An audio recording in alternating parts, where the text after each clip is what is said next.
I am going to give you the truth about cusps in astrology, and I am about to bust the myths out there that are being propelled. And so you're going to want to really watch this video, especially if you think that you are born so close to the next sign that you're a little bit of both. Well, I'm going to tell you when that's true and when that's not true, and I'm going to distill it down for you in this video. So there's two kinds of cusps that we're going to talk about. There is a cusp for signs, birth signs, sun signs. So let's say you are born on the very last day of Libra and you have a 29-degree Libra sun, and you sort of feel a little bit Scorpio. And let's say you're born on that day that Libra actually turns to Scorpio, right? A lot of people out there, a lot of people that don't know astrology very well, would say that you are a blend or a mix of both, because I hear a lot of times in my comments, oh, I'm a cusp baby. So I was born on the day that Libra changes into Scorpio, let's say. And so I'm kind of both. Actually, you're not. Oh, I know that sounds shocking. And I know to many people, you won't like hearing that, but I'll show you why you feel a little Scorpio, and I'll show you why you're not a Scorpio. But I also am going to talk about the house cusps and when one house in the natal chart changes over to the next house. And if you have a planet right there again at that particular degree where it's changing over to the next house, and it's on that cusp, on that line between, say, the second and the third house, which house do you look at? So we're going to talk all about it in this video, and I hope that you get so much out of learning about the truth of cusps. Now, the first thing I want you to do is I want you to go and get your gorgeous natal chart. And if you don't already have one of mine, you can get one in my shop. Just click on the links below and it will take you to my shop tab and you can get your absolutely gorgeous natal chart. And then I'm going to show you how cusps work when it comes to houses using one of my gorgeous natal charts. But I would love for you to follow along with your own chart so you can really learn about how this affects you. So I'm going to list the dates for you, and I want you to really pay attention and even write down the first date that I give you and the last day that I give you. And we're going to go through the zodiac signs. So we know that Aries is March 21st through April 19th. We know that Taurus is April 20th through May 20th. Gemini, May 21st through June 20th. Cancer is June 21st through July 22nd. Leo is July 23rd through August 22nd. Virgo is August 23rd through September 22nd. Are you guys writing these down? I want you to write these down, especially if you are born close to one of these dates. Libra is September 23rd through October 22nd. Scorpio is October 23rd through November 21st. Sagittarius is November 22 through December 21st. Capricorn is December 22nd through January 19th. Aquarius, January 20th through February 18th, and Pisces rolls in February 19th through March 20th. Having said all that, and go back and rewind that if you need to write those down again. This is where I want to get truthful with you. The years do not stay consistent with those dates. Some years it's a day earlier and some years it's a day later. So those dates are not permanent for life. Those days are really good estimates and really good estimations. But if you are born on any of those dates that I just mentioned, or close, the day before or the day after, you really, really have to get your birth time. Why do you need your birth time?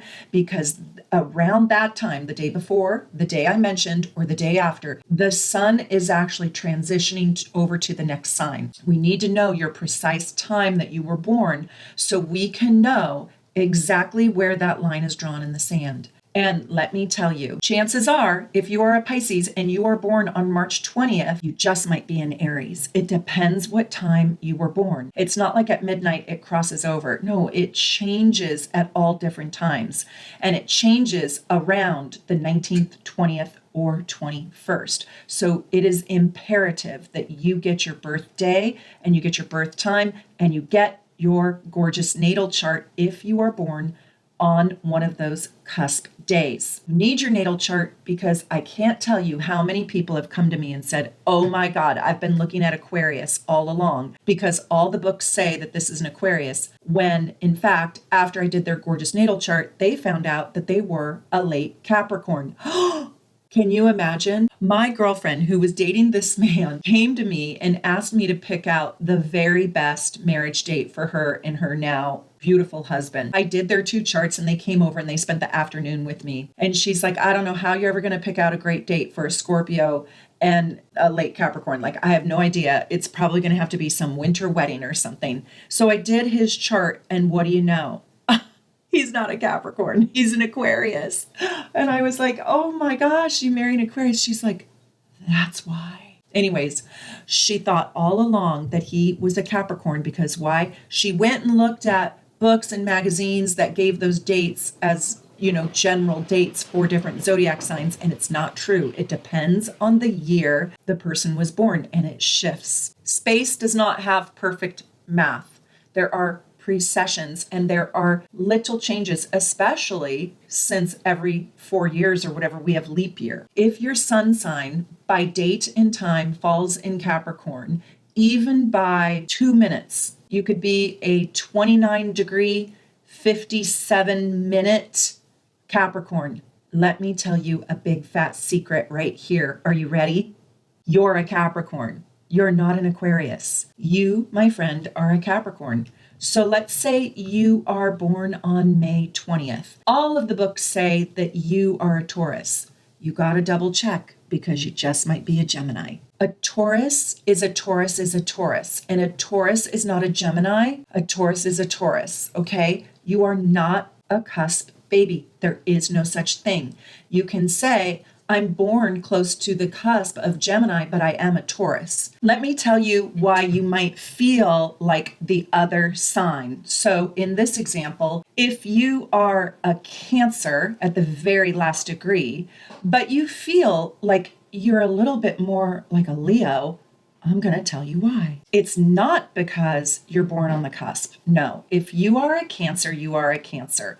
However, you might very well have Mercury in Leo, and you might even have Venus in Leo, and you might only have your sun sign in Cancer. Know this, Mercury can only be up to 28 degrees away from the sun. So Mercury is always either in your same sun sign, the sign before, or the sign after. And that's why you might feel like you're a Leo, but you're really a Cancer. Venus can also be up to 2 signs away, before or after. So it is a high probability that you also might have Venus even conjunct Mercury, which creates even a stronger Leo energy in Leo. You still are a Cancer, even if you're born at 29 degrees, 59 minutes.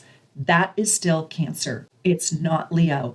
But go and check and see if you, in fact, have a lot of planets, including Mercury and Venus, in Leo.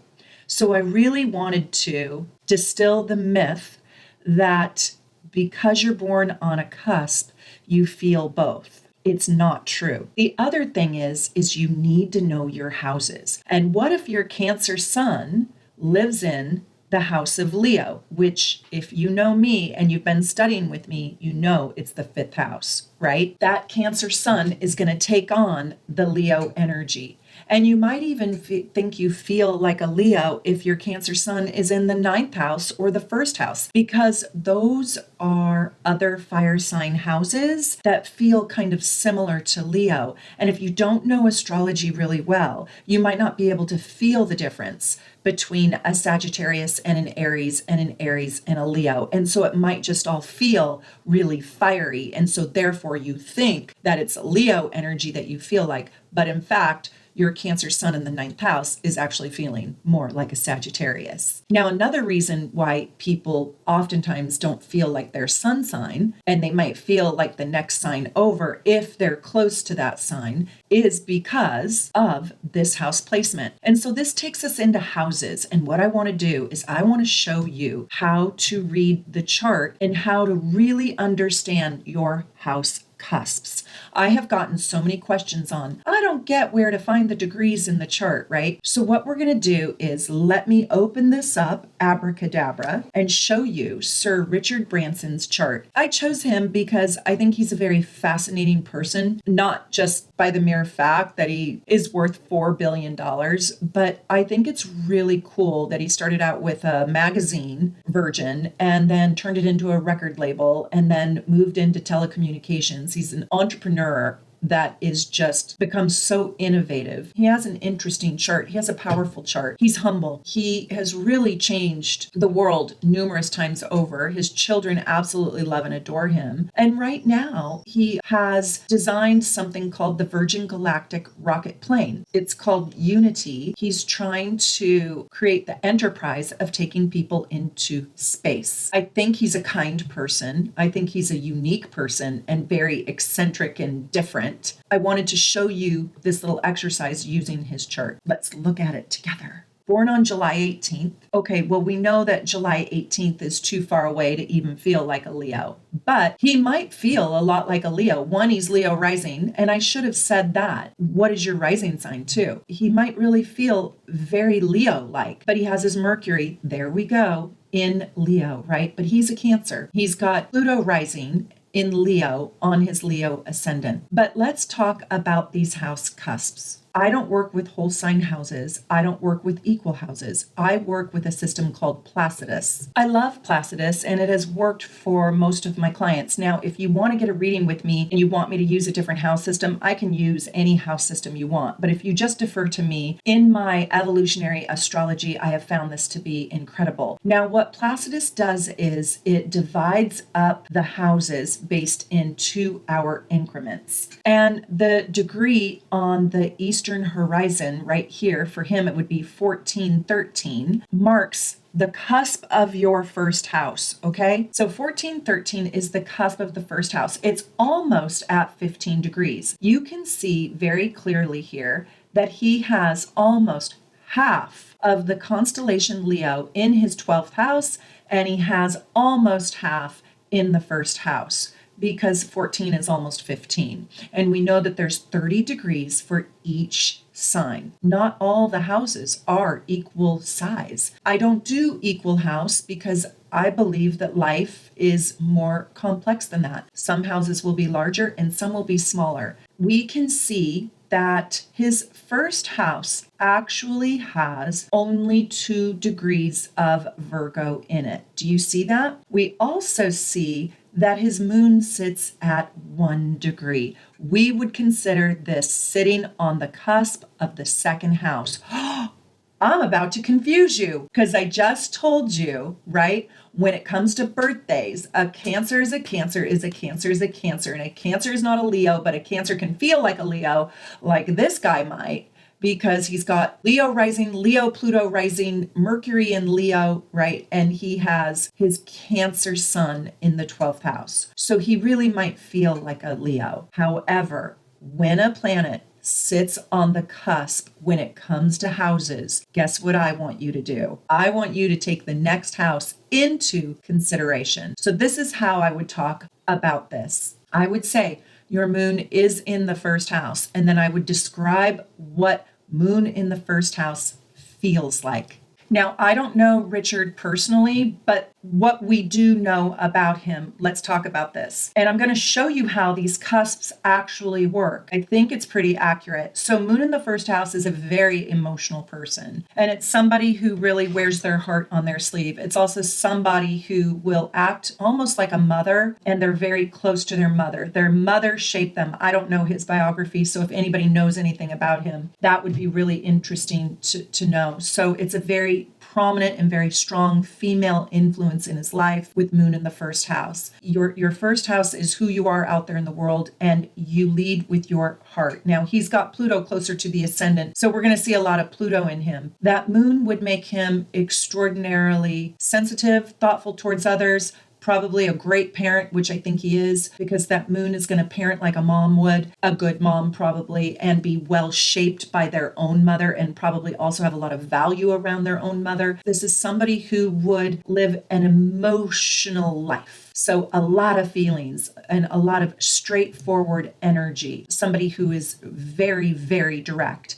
Now, with that moon so close to the second house, we do have to take into consideration what it means to have the moon in the second house to understand him. Moon in the second house is somebody who has an emotional need for financial security more than anything else. Their emotional happiness relates to how stable their pocketbook is. They probably are exceptional at real estate. They probably have a love for real estate. And I know Sir Richard Branson has his own island and probably has tons of properties. They will also be a little bit more emotionally protective and a little bit more emotionally reserved than moon in the first house. Why? Because the first house belongs to Aries. And so there's an outward thrust. There's an outward pop and an enthusiasm to express their emotions. And the second house is ruled by Taurus, which is far more reserved. When the moon is in the second house, you really become the Rock of Gibraltar financially, and you protect your family financially especially, but you provide resources probably for those people that you really, really love. I will also say moon in the second house, their home is their everything, and they probably put a lot of money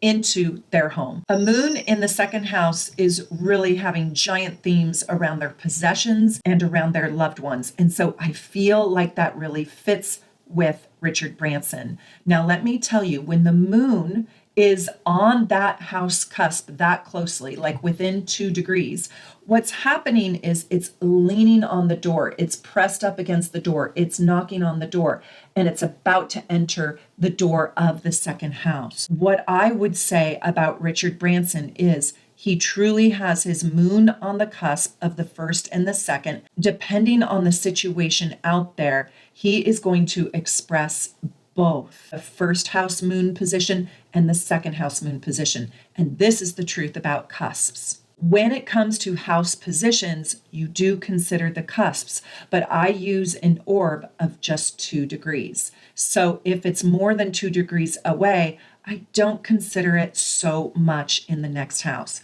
unless you want to, because you're not sure of your birth time. And you can only know these positions by having your birth time perfectly accurate. Let's keep going so I can show you how to read the house cusps in your own chart, because it matters. We can see that the second house only has the sign of Virgo in it. So it starts at 2 degrees and it goes to 25 degrees Virgo. By the way, I love my charts. And let me show you why. One, I designed them myself, and I wanted to create a whole chart where you could have help in reading your chart and with all these boxes and these keys and glyphs. But I want to show you the same exact chart from astro.com. And you can go get your free chart from astro.com, but I just want to show you, I'm an astrologer and I have a hard time reading this. If I was just to look at the circle, I would literally be like, okay, I just wouldn't even know where the second house cusp lives. And I've been doing this for over 23 years. God bless them for helping people get involved with astrology. And this company makes millions and millions of dollars. They're doing a lot for the world, and I appreciate them, but I just can't read these charts. When you become a member with me and you start learning real astrology with me, through my members only videos, you will learn very quickly why minutes matter, especially for the slower moving planets. And when you start working with progressions, minutes really matter. And when you work with solar arcs, Minutes super matter. But why do all that? I just wanted to show you why I love my gorgeous natal charts. I've been talking about them now for 5 years. I just tried to make it really, really easy for you. So let's talk about the second house. We know that the second house only has Virgo in it. So that tells me that he is going to work very, very hard. And he has Saturn there, so he's very disciplined. He also has his part of fortune. Do you guys know about the part of fortune? That's your lucky charm. So he has a lot of abundance there. We won't go into deeply analyzing his chart. I just really want you to understand his house cusps. Now look at the third house. Things start to shift a little bit and we get a little dibble dabble, right, of the Virgo energy, and we get a whole lot of Libra energy. We're going to have 5 full degrees of Virgo energy, which is right here. And then we get 0 to 26 degrees Libra for his third house. One thing this chart is doing, and this is very rare, it has this little dotted line. Now, most of my charts don't have this dotted line. That is just the IC, and we can see that this house goes all the way to 2654 Libra. And so we know that there are about 3 more degrees because 2654 minutes, we know it goes to 59 minutes and then it turns to 27, 28, 29, 0. So we know there's only like 2 degrees of Libra, a little bit more than 2 degrees of Libra right there in this fourth house. However, let me tell you this next secret thing. You want to know the ruling planets of each of your house cusps. And even if you only have half a degree of Libra for your fourth house, the fourth house is still primarily ruled by Libra's ruler, Venus. However, you can see that we have 2 degrees of Libra in the fourth house. We have a full 30 degrees of Scorpio in this house. And we also have 6 degrees of Sagittarius in this house. Venus is the ruler of the fourth house. That is how tricky astrology is. And when you buy my Astro Gold package, you get your progressed chart, you get your progressed report, and you also get this deeper dive natal report. And in that natal report, it will show you all of the rulers of your different houses and their placements. And that's why I absolutely love that report. It's one of the reasons. So if you're a little bit advanced and you're ready for your Astro Gold package, get that and look at that deeper natal chart that I give you so you can understand all your rulers. So let me just flesh this out a tiny bit more for you, just because I think you might be ready. We only have a little bit more than 2 degrees of Libra energy at the start of the cusp of the fourth house, and that makes Libra's ruler the ruler of the fourth house. Even though there's a lot more Scorpio energy, a full 30 degrees as a matter of fact, Scorpio is not the ruler of the fourth house, and Scorpio's planets are not the ruler of the fourth house. Libra is ruling the fourth house, and what planet is Libra's ruler? Venus. In order to understand the fourth house, we must understand what the ruling planet of the fourth house, in this case, Venus in the 11th, we must understand what the hell Venus is doing, where is Venus, and what is Venus doing, and is Venus happy or is Venus sad? Is Venus miserable in this chart or is Venus elated? So we go and we look at Venus in the 11th and we look at the aspects and we look at what Venus is doing. Venus is kind of mixed in this chart, so we'd have to do a little deeper reading to figure that out. But I just wanted you to start paying attention to your house cusps. It is very, very specific, and this is why you need to know your birth time. Let's keep going. So now we're going to move to the fifth house, and we can see that the fifth house, the door to the fifth house starts at 6 degrees Sagittarius. What is the ruler of Sagittarius? Because that ruling planet is going to be the boss of this fifth house. It's Jupiter in Pisces. No wonder why his invention, his creative invention, is something about space, about the world beyond us, right? Traveling the galaxy. And that's in his house of fun. Isn't it cool? Okay, let's keep going. It gets a little bit interesting now. So the fifth house has all this Sagittarius with Jupiter as the ruler, and the sixth house is pretty clean cut. It's 14 degrees, 34 minutes Capricorn. So what is Capricorn's ruler and what is it doing and is it happy? It is Saturn. And Saturn is over here making money, creating resources, right? In Virgo. Virgo and Saturn likes being the boss of the sixth house. So with his Saturn, the ruler of Capricorn, in Virgo, in the second house, he is pretty darn stable. That's a lot of earth. The seventh house is ruled by Aquarius. And Aquarius sits at 14 degrees, 13 minutes. And you can see in Placidus, we get different house cusps. Now listen, you can see that the opposite house has the same exact degrees. So 1413 is also the same as his rising sign. 2 degrees 4 minutes is also the same degree of the eighth house. 2521 is the same degree. The third house is the same degree as the ninth house, and on and on. It does go in exact proportion across the aisle. This house has two rulers, right? Because some signs have two rulers. And so we've got to go look at Uranus, and we've got to also go look at Saturn. And we got to look at their relationship to one another and see if they are incompatible signs, which they are, and see if they are incompatible aspect, which they also are. Pisces rules the eighth house. Pisces also has two ruling planets, Neptune and Jupiter. We can see that Pisces starts at, 2 degrees. So the seventh house has a little touch of Pisces in it. And by the way, that does matter. That does influence it. Like going down to his big, fat, giant, Mac Daddy fourth house, where he's got Libra, Scorpio, and Sagittarius. All three of those energies are mixed in a blender, and they create what fourth house issues look like, his family. So he's got a lot of busy energy, and I think his family is absolutely critical to him. Just like down here in the second house cusp, it's the ruler, Virgo is the ruler of the second house, and then Virgo is also the ruler of the third house.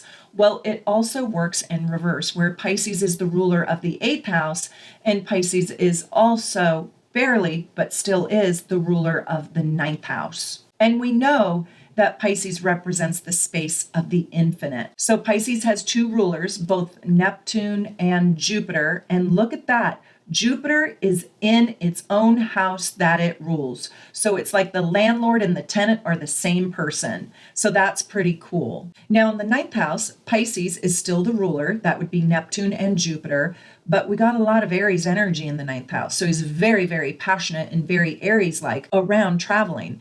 And I'm not surprised that traveling in space is one of his new ventures. I also want to say with all this Pisces, I'm not surprised because he really has pledged a lot of money to climate change, taking care of the environment. He's a huge humanitarian. He really put people first in his concept of work. People loved working at his companies. He really has had massive generosity in helping those who are less fortunate. The 10th house, his career and his legacy, it's got a huge Venus influence in it. It even has a Gemini influence in it, but it is ruled by Aries. And when it's ruled by Aries, it means Mars is the ruler. Now, this is something really interesting. If you want to go deep with me for just a second, Aries is the ruler, right? Let's go look at Mars and see what it's doing. First, take note. He has a full 30 degrees of Taurus in his house of legacy and who he's going to be in the world. And I want you to remember, what is Taurus's ruling planet? It's Venus, right? So let's go check out his Mars, because his Mars is the ruler, is the boss, is the lord of this 10th house. And here it is, Mars in Libra. Well, how interesting is that? This is trivia. Can you answer the question? What planet rules Libra? Venus. Right? And he's got his Mars in Libra, and Libra is ruled by Venus, and then Taurus is ruled by Venus. Isn't it interesting how he gets a double connection, one inadvertently and one directly? to the planet Venus, ruling his house of legacy. And don't you see him in the world as a Venetian person? I do. He just spreads love everywhere he goes. Love, self-esteem, values, resources, everything Venus about this guy. He doesn't seem very much like a Mars guy, even though I think he was, I don't know if he was a professional kite surfer, but he did a lot of athletic things in his life. And he's a little bit of a daredevil. I just think that he really does lead with the moon and Venus, and he is a great transformer in this world, which is Pluto rising. Do you guys like this content? Tell me what you think about this content, and tell me if you have a question about your cusps, and has this helped you? Most of all, I want to know, has this video helped you? Has it helped you understand your chart? This is my chart series. And if you haven't watched my video that I did last week about how to read your natal chart step by step, you need to. And this is sort of a follow-up to that. And I am going to help you guys learn how to read your charts, how to read the blueprint of your soul. And I don't just want you to work with your own chart. I want you to work with other people's charts, because you will be better at reading other people's charts than your own chart. Why? Because you're objective. Okay, let's keep going. So the 11th house is pretty interesting because it's ruled by Gemini, and its ruling planet is Mercury, right? And so we would need to go look at Mercury and see what Mercury is doing in the chart. And it also has Cancer energy in it. So he does friends with thinking and feeling, right? Thinking and feeling. And that shows up with Venus and Uranus. I think Uranian energy is very thinking based, and Venus energy is very feeling based. And I think Gemini is very thinking based, and Cancer energy is very feeling based. So he's probably a really interesting friend. And he's probably got a lot of friends with that Gemini and Uranus there. He probably has more friends than he wants because he's a Cancer. The 12th house is Cancer, and it's ruled by the moon. And his sun is ruled by the moon. His mama is important to him. Then we've got the Leo energy there as well. What's interesting about his mom, I think his parents really did nurture him and support him in a really positive way. But I think his mom was one of the first entrepreneurs in England. And I think she invented or designed wooden tissue boxes. That's what I read on Wikipedia. And I think she was really quite prominent and an interesting and fascinating woman, a little bit ahead of her time. And I think she was a pretty spectacular or special woman. And it looks to me like Richard really valued her tremendously. She plays a very important role in his life, but I don't know him very well. Maybe there's a biography or something on him. If anybody knows, let me know. So I hope you guys are feeling a little bit more comfortable about knowing your house cusps and the rulers of each house. And by the way, you should memorize your chart. Try to memorize your chart. Just hold it in your hand. I do have a couple clients that have laminated their chart, and they come and they use dry erase marker while they're learning everything with me. And I thought that was so cool. Also, I want to tell you, if you don't want to get the whole entire Advanced Astro Gold package, but you do want to understand your houses and their rulers, there is a little section in my Soul's Design report that tells you the rulers of each house and what planet is ruling each house. And it's pretty good. But the Soul's Design report overall is phenomenal. It is just so good. It gives you a deeper look at who you are. And I absolutely love and cherish that report so much. It's brand new. It's in my shop. You can click the link below to go check out all my charts and reports. I also want to say, if you're really intrigued with learning astrology, become a member. It's just $2.99 a month, and you get to see all of my behind the scenes videos and learn more technique with me. You get to see my personal story, and also you get invited to my members only parties and my master classes. By the way, I'm having my party on March 31st. Are you coming? Are you coming to my astrology party? I'm going to do free giveaways. Your name will get put into the hat for a reading with me, and I will be giving away items from my shop. It's going to be so much fun. I cannot wait. You do have to go grab a ticket in the shop tab just because it's limited space. I only have room for a certain amount of people. It's going to be on Zoom, and then I will put it in the members only section so you can re-watch it if you want to, especially if your chart was read. We're going to talk all about astrology, and it is going to be so cool. Bring your chart and bring your questions. I can't wait. Also, don't forget, I have my retreat coming up. And if you want to come learn with me in person, I would love it. It's going to be in May, and you can check out my website for all the juicy details. I hope you are loving learning about how to read your natal chart, in House Cusps. I cannot wait for you to learn even more. Let me know what you think about this new series and what you want to learn about. From my house here in Seattle to wherever you are at in the world out there, I wish you the very, very best. Take good care. Bye for now.